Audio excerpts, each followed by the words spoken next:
Namaste. Still good morning. Good morning. Today I'm going to talk about how to live your life. And when I say how to live your life, I mean how I live my life, how I'm living my life, and just to share the options that you have. You know, there's certain things that I share that are kind of intrinsic. They're just I know them to be so. And it doesn't have anything to do with what you know. And I don't feel any obligation to support, explain. You know what you know, and you know when you know, and you know what you need to know when you need to know it. Something like that.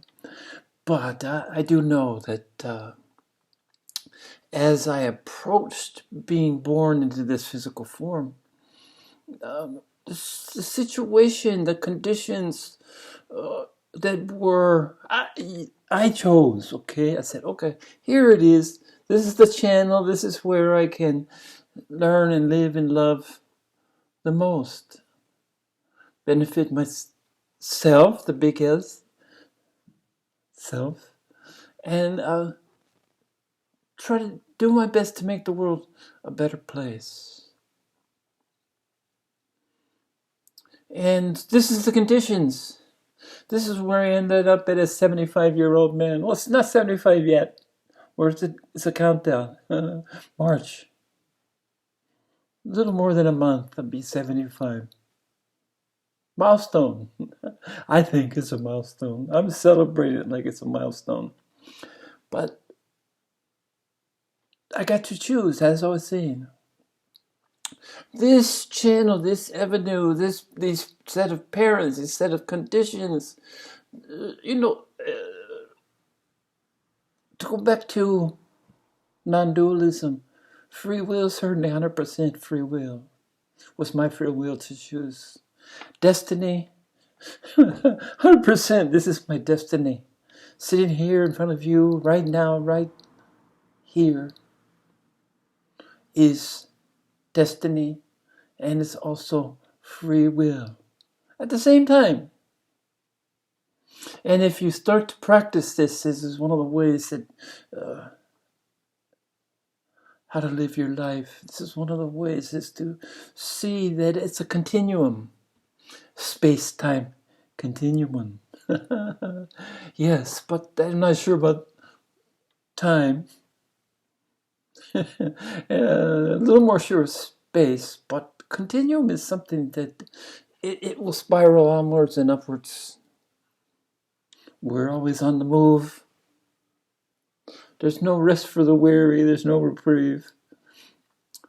But all these things that I'm sharing are already ways that I've learned to live my life. So we're talking about choice. We're talking about free will. We're talking about destiny. We're talking about non-dualism. We're talking about doing your best to make the world a better place. We're talking about remembering the forgotten, embracing the oneness, unconditional love, opening the chakras.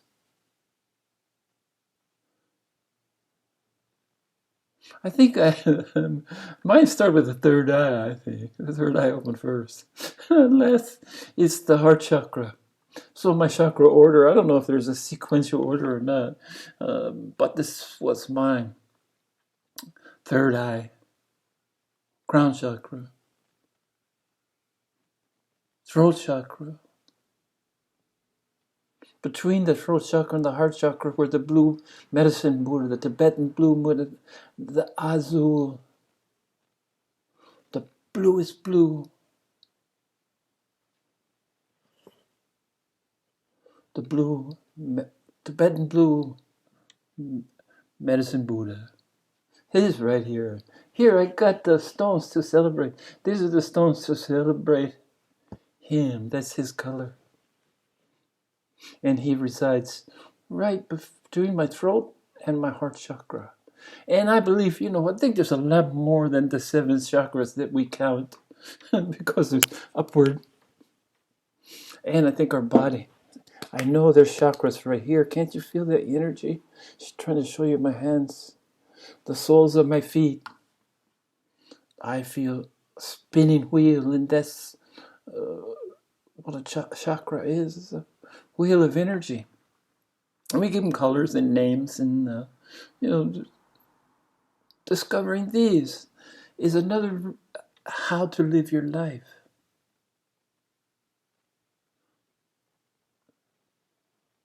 So we talked about choice. We talked about destiny. We talked about free will. We talked about destiny. We talked about how's the continuum. It's on the same sphere. I try to train myself to think in 3 dimensions because I was kind of a 2-dimensional youth. I was pretty good with my math as long as it was 2-dimensional, but once we started getting into geometry was still 3-dimensional, but was calculus, I felt, that was starting to get into geometry was the second, was still 2-dimensionals. I thought flat shapes.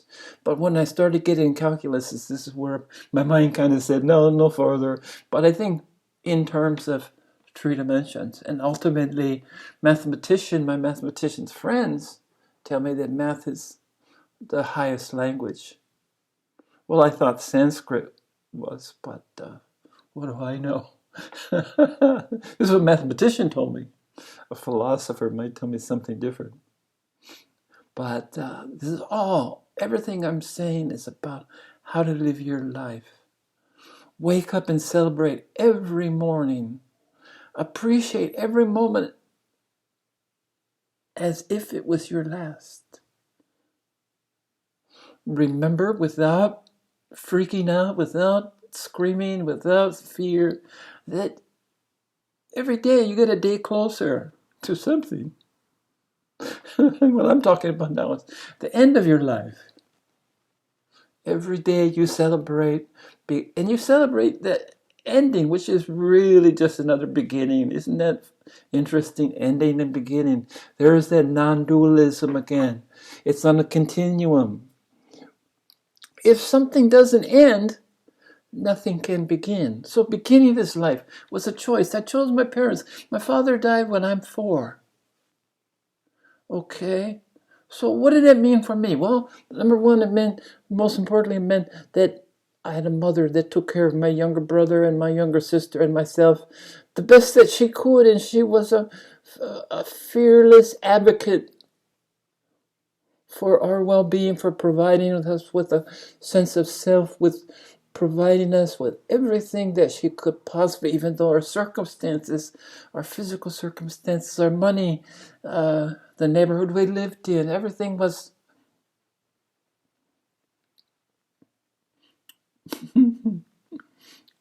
well, if we would have lived in a trailer, we would have been trailer trash, but not really, because my mom would always instill in us that we come from good stock. Woodstock or good stock. Our foundations are firm and come from good people. And I believe that must be so, because they chose this environment. Now, my father died at 4. Now, what does that mean? Well, it means, I told you I understand as close as a male can, I think, or as close as I can. I understand the female psyche. I know that the women are the most powerful. I know what they're capable of because my life is based on the feminine struggle of my mom to survive in a patriarchy, a matriarch surviving in a patriarch. I didn't choose a matriarchy. I could have chosen that. I have been in them before. I probably would prefer to be with one, but I had my own little mini matriarchy because mom was the matriarch. And I'm talking about the positive things. And now remember, good and bad, positive and negative. It's, again, on that sphere. It's non-dualism. Both equally real.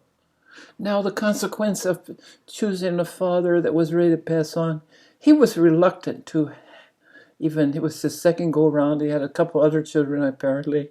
But he was, he knew he didn't have long with the world. He had smoked and had a rough life and drank and smoked. And he knew, but my mom was insistent. The matriarchy needed her. She needed her herd. Well, she got it, and boy, did she get it in handfuls. So the primary thing that I look at, the circumstances I chose, is that I learned to appreciate the negative. We say negative. The yin and yang. I'm wearing that on purpose today. Within the yang is a dot of yin. Within the yin is a dot of yang. Male within the female. Female within the male. Again, looks like two, but it's non-dualism. The circle and the way that they're included into each other. Organic whole. And this is the beginning of third dimensional thinking, three-dimensional, fourth dimensional, and then how many dimensions, 11, 12, 13, 14, many dimensions. But now I went from just a two-dimensional guy and to looking at the world and started to see spheres and spirals. And spiral again. It could be one-dimensional. We represented it two-dimensional, but it's really a three-dimensional. As is everything else that I'm surrounded by. Even a piece of paper is three-dimensional, isn't it? It has a thickness, width, and a height. But again, how to live your life. So you choose. And this choice becomes one of the consistencies. You always have a choice. Especially when it seems like there's no choice. That's the best time to learn about choices. So the other side of being tuned into matriarchy was that my father passed when I was 4. So as a consequence, and it is what it is, I never learned the male psyche. I never had a role model. I didn't know how to be a father when was my turn. I didn't know how to be a husband. Although in the husband, I got a second children, no second chance. Just was not a good dad. Didn't do a good job. Sorry, Stacy, I love you. Dad did the best he could, which was absolutely nothing at all, as it turns out. Husband, got the second chance. And as a husband, as my first time, I was, but on a scale of 1 to 10, I was a 0.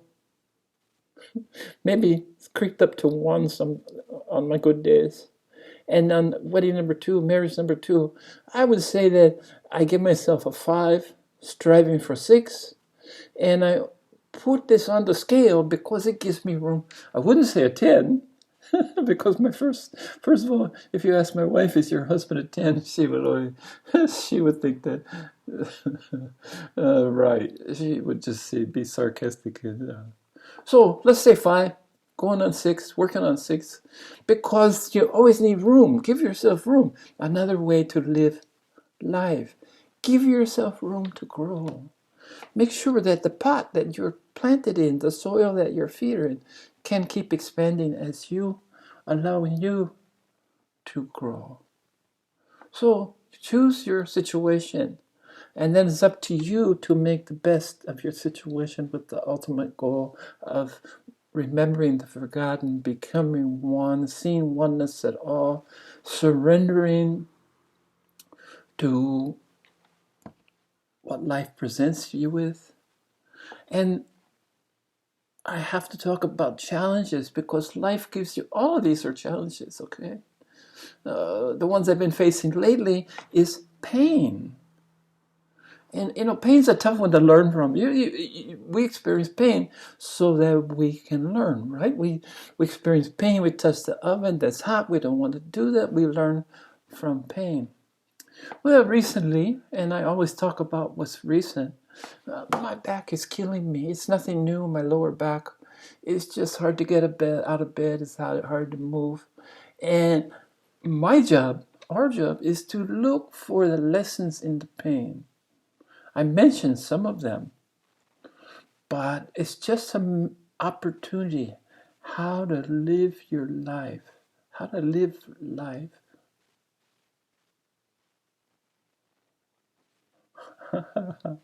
My friend's mom, grandma said, getting old is not for wimps. Yes, no, indeed. And so living with pain becomes part and parcel of getting older.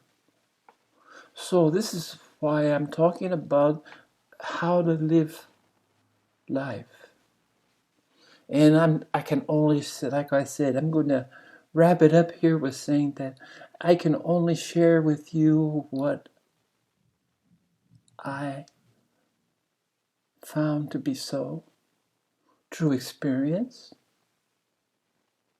know to be so, true intuition, and the secrets of life. I know the secrets of life. Live, love, surrender, listen, remember to forget. Forget the ego. Forget your mind that makes these concepts. Use your mind. It's a tool. Work on your personality. Remember, Bob Dylan, how to create a masterpiece. This is my masterpiece. Every wrinkle, every little gray hair, every little brown tooth is my masterpiece. So that's how to live your life. That's how I live my life, and that's all I can share, is that every day I remember that I'm working on my masterpiece. Namaste. Love you all.